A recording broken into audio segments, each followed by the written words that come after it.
Ya está con nosotros Niurka Meléndez. Ella es cofundadora de Venezuelans and Immigrant Aids para hablar el día de hoy de cuál es la situación que están viviendo los migrantes venezolanos que están en este momento en la ciudad de Nueva York. Niurka, buenos días, gracias por tu tiempo, bienvenida. Gracias a ti, Marjorie, nuevamente por la invitación y por tenerme esta mañana acá. La pregunta es como muy amplia, me gustaría saber exactamente la situación, a qué te refieres, porque hay como diferentes aspectos y con muchísimo gusto pues puedo enfocarme a ellos. Si Sí, su pregunta, hemos visto las noticias donde se ha hablado de esta ola de inmigrantes que ha desbordado la capacidad de la ciudad de Nueva York para la atención. Hemos hablado de los casos de inseguridad que se han registrado, por ejemplo, en algunos centros donde los han atendido o refugios. Quisiera que habláramos acerca de esos refugios. ¿En qué condiciones están? wow, la situación en los refugios, Marjorie, en líneas generales, independientemente de la nacionalidad, es una situación que no es cómoda. Es una situación que sin duda no es el escenario ideal para proyectarte allí por un largo tiempo, incluso mediano tiempo. Son refugios o albergues temporales en donde se le da como un primer auxilio a aquella persona que logra demostrar que no tiene las capacidades económicas para poder tener un alquiler o poder alcanzar un alquiler acá en la ciudad de Nueva York, que como bien todos saben, una de las ciudades más costosas para el arriendo, incluso para la compra en todos los Estados Unidos. Sin duda lo que hemos visto últimamente en las noticias es sinceramente muy lamentable porque de alguna manera pega en lo que es el gentilicio general de nuestra nacionalidad. Es terrible leer cómo estos casos de delincuencia, de violencia, se han visto involucrados con nacionales, en donde sin duda el llamado que nosotros podemos hacer es simplemente a no delinquir. Esto va en contra de tu proceso migratorio. Dos delitos menores pueden convertirse en un delito mayor o lo que aquí llaman felony, y eso simplemente te previene por completo incluso de aplicar a protecciones humanitarias. Entonces, bajo esa premisa, el llamado es a comportarse, a no venir a delinquir. Si se viene a delinquir, por favor, el llamado a las autoridades a aplicar todo el peso de la ley que corresponda, no importa la nacionalidad. Sin duda hay que colocarse en este tipo de situaciones en los zapatos de las personas que son locales, que viven acá, y esto sin duda es una preocupación muy, muy grande. ¿Cuál es la percepción que tienen los ciudadanos que residen en la ciudad de Nueva York, tomando en cuenta toda esta ola de delincuencial que se ha asociado con migrantes, en este caso de nacionalidad venezolana? Fíjate, Marjorie, que la invitación a tu programa viene en conjunto con conversaciones informales que hemos tenido durante esta semana y finales de la anterior con personas locales que nos han manifestado su preocupación. O sea, no podemos tapar el sol con un dedo, Marjorie. Ellos, personas locales, personas nacidas aquí, que están muy vinculadas con el trabajo de vía y nos conocen desde que comenzamos hace ya casi 8 años, simplemente están preocupadas y dicen, ¿qué ven ustedes? ¿Qué ocurre acá? Y nosotros, sin duda, Marjorie, no podemos perder en este tipo de situaciones la objetividad. Entendemos el delito, conocemos el delito, incluso podemos hasta cierto punto no justificar, pero sí comprender las circunstancias cuando entendemos que muchas de las personas que están involucradas en estos actos, de acuerdo a lo que reporta los medios de comunicación de esta ciudad y fuera, son personas jóvenes. Entendemos o podemos comprender el contexto sin justificarlo de que crecen en un país donde no hay instituciones, crecen en un país como Venezuela, donde el entender la justicia y la ley es algo como lejano, ¿no? Pero llegan a un país en donde la ley, en donde el comportamiento delictivo tiene unas consecuencias. Entonces, eso hay que entenderlo porque nuevamente estamos llegando a un país en donde no solamente el idioma y la cultura es lo diferente, en donde las instituciones y la justicia funcionan, en donde se debe entender que aquí faltar el respeto a una autoridad como las policías, por poner un ejemplo de los que se han visto dentro de los medios de comunicación, tiene consecuencias y tiene consecuencias graves. Entonces, ese tipo de cosas tenemos que empezar a digerirlas y sin duda ser enfáticos desde nuestra organización en que este tipo de comportamientos, no importa la nacionalidad, tienen que ser aplicada todo lo que es la justicia acorde con el delito que se haya encontrado. Y nuevamente repetir, para cualquier protección humanitaria, 2 delitos menores se convierten en un delito mayor, que es lo que llaman aquí el felony, y eso previene a cualquier extranjero de cualquier nacionalidad de ser elegible a cualquier programa humanitario en los Estados Unidos. ¿Cuál sería el efecto que estos hechos 100% condenables y repudiables que están ocurriendo en la ciudad de Nueva York y que representa la participación de una minoría y no engloba lo que significa el sentir del migrante, puede afectar a nuestra población en Estados Unidos en relación a poca empatía por parte de la población hacia la comunidad migrante y también hacia leyes más restrictivas por parte de las autoridades?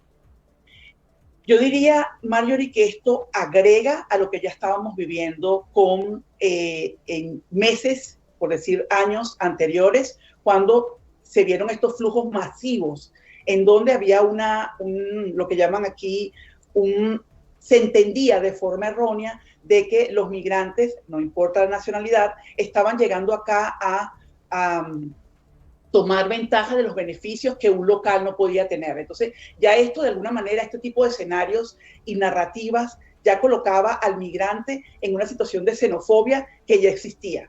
Y esto sin duda agrega de forma negativa. Es decir, hay un no comprendimiento de la situación global, un contexto general de lo que significan los alcances de una persona migrante que realmente, y en esto también quiero ser bien enfática, Marjorie, que realmente busca protección humanitaria en los Estados Unidos. No todas las personas que llegan a los Estados Unidos en este contexto actual, entiéndase a través de la frontera, son elegibles para una protección humanitaria. O no todas las personas que llegan en este contexto siquiera piensan en buscar una protección humanitaria en los Estados Unidos. Es aquí cuando el papel de informar cuáles son los pasos obligatorios a seguir una vez dentro de los Estados Unidos sin visa es fundamental, para que más pronto que tarde, independientemente y estando consciente de cuáles son todos los retrasos que actualmente el Departamento de Inmigración está teniendo, tú estés consciente como migrante cuáles son los pasos que debes seguir para poder regularizar tu estatus migratorio y para poder trabajar y autosustentarte en esta ciudad. En el mientras tanto, tenemos a personas desinformadas en albergues en donde están, para generalizar, sin hacer nada, en su mayoría, porque no tienen la documentación requerida para poder salir, correcto, sin sentir ese miedo de lo que es el limbo legal migratorio. Entonces, ¿saben? Es como una olla de presión en donde se le agrega más y más fuego, y obviamente esto es en contra o va contradictorio a lo que tú comentabas en tu pregunta de los migrantes, que son muchísimos, te lo puedo garantizar, Mario, y no es especulativo, que vienen aquí a hacer las cosas bien, que vienen aquí claros de lo que tienen que hacer para poder regularizar tu estatus, que vienen incluso dispuestos a aportar una vez que tengan todo en sus manos para poder sentirse seguros en el país de acogida, y que vengan grupos minoritarios a venir a manchar estas ganas de hacerlo bien de la mayoría, sin lugar a dudas, que está en esta ciudad y en este país dispuesta a hacerlo. Y son muchos los ejemplos, Marjorie, que pudiéramos citar en este momento. Sí, vamos a hablar sobre las dificultades que enfrentan. Tú hablabas de la poca información, vamos a hablar de las realidades. Una vez que llegan a la ciudad de Nueva York, ¿a qué se están enfrentando? Wow, una vez que llegan a la ciudad de Nueva York, llegan a un sistema de refugio temporal que básicamente los empaqueta, visualiza como un almacenamiento, ¿correcto? Entonces, allí la teoría dice que deberías de estar informada y deberías de conocer que tú tienes que comenzar a buscar la información para comenzar a regularizar tu estatus migratorio. Pero todo esto, Marjorie, se junta con lo que es la presión de la supervivencia. Entiéndase, si tengo niños pequeños, ¿cómo hago para inscribirlos en una escuela? Si de repente ya vengo con un padecimiento de una enfermedad, ¿cómo hago para ir a un hospital? ¿Cómo hago para tener un seguro médico? Si es que puedo tener un seguro médico, aunque sea de emergencia, más todo lo que implica entenderte en un país que es completamente diferente al tuyo, empezando por el idioma, si hablamos de todo lo que son los migrantes de habla hispana. Sumado a eso, entender que en paralelo tienes un año No un año que llegaste a Nueva York o un año que llegaste a Chicago o un año que llegaste a Miami. Un año desde el momento que ingresaste al país para poder aplicar en este caso, la protección humanitaria llamada el asilo. Desafortunadamente es el primer, digo desafortunadamente porque es la única opción, no porque sea malo.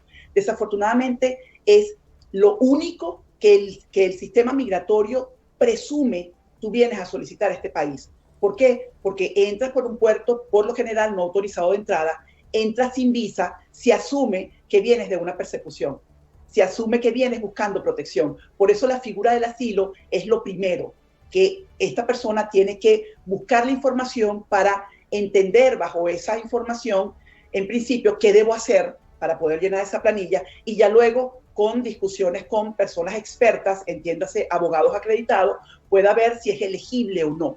Pero eso es algo que tienes que entrar por esa vía necesariamente. Entonces, claro, visualiza todo esto mientras estoy entendiendo todo lo regular o básico que implica vivir en un país, pero todo lo que no puedes descuidar cuando estás en un país como un extranjero. Y desafortunadamente este tipo de información básica no la encuentran ellos en un albergue. Ellos tienen que salir a buscarla y bueno, es allí donde organizaciones como las nuestras deseamos estar en todos los rincones, y organizaciones más como las nuestras son muchas que hacen un trabajo similar, desear estar en todos los rincones para decir este tipo de información como lo hacemos todos los lunes en una iglesia, por ejemplo, pero necesitamos más, necesitamos amplificar esto más y desafortunadamente desde las autoridades oficiales que pueden manejar esos shelters, esto no se está divulgando de la manera como debería divulgarse, entendiendo que ellos tienen esa gran oportunidad de tener al migrante una vez dentro de la ciudad nuevecito, fresquecito, dentro de sus espacios en los albergues, y esto no es la situación, esto no es lo que está ocurriendo, al menos acá en la ciudad de Nueva York. Niurka, ya para cerrar, porque se nos acaba el tiempo, la principal pared o traba que pueden conseguir los inmigrantes es ese permiso de trabajo para poder trabajar y mantener sus gastos. ¿Cuál es la información o el apoyo que les brinda la organización que representas a los migrantes una vez que están allí, en la ciudad de Nueva York, y no saben qué hacer para sobrevivir como tú lo señalas? Y gracias por mencionarlo, Mayori, porque la semana pasada justo sacamos un video corto en donde informábamos que es un permiso de trabajo y que no es un permiso de trabajo, porque nuevamente la desinformación vuelve a jugar un papel importante en todo este complicado ya proceso, ¿correcto? El permiso de trabajo para un extranjero en los Estados Unidos solamente es posible a través de un proceso migratorio. Es decir, yo no puedo aspirar a un permiso de trabajo si yo no tengo un proceso migratorio abierto. Y esto aplica para visas de trabajo, visas de talentos extraordinarios, visas de estudiante internacional, asilo. Si yo no he aplicado al asilo, yo no puedo aspirar a tener a un permiso de trabajo. Entiéndase que yo no puedo brincar a la Z si yo no he pasado por A, B, C, D, E y continúo. Entonces, nuevamente, el asilo es crucial. El TPS, si eres elegible, también es crucial, porque para tú poder tener un permiso de trabajo a través del TPS, debes aplicar al TPS.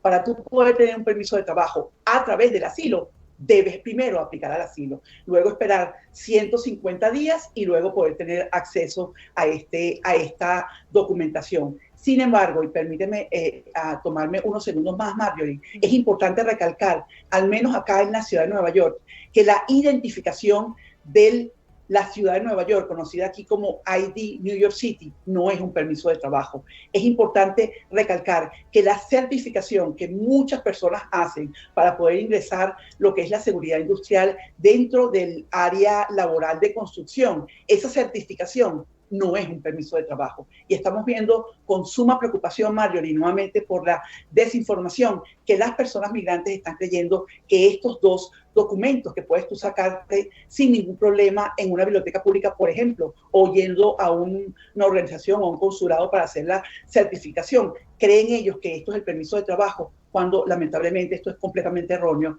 Esto no es así. Debes aplicar a un proceso migratorio, en este caso el asilo o el TPS, para poder tener acceso a estos documentos, siempre y cuando tu aplicación, tú estés consciente de que tú eres elegible a cualquiera de estos dos programas humanitarios que pone a la disposición el gobierno de los Estados Unidos. Niurka, gracias por esta información y sobre todo por la observación para la población migrante que está allá en la ciudad de Nueva York, porque la información es tan valiosa para poder iniciar en este país con un buen pie. Gracias por acompañarnos y seguiremos en contacto. Feliz día para ti. Oportunidad. Gracias. Buen día. Buen día. Era Niurka Meléndez. Ella es cofundadora de esta organización, Venezuelans and Immigrants Aid.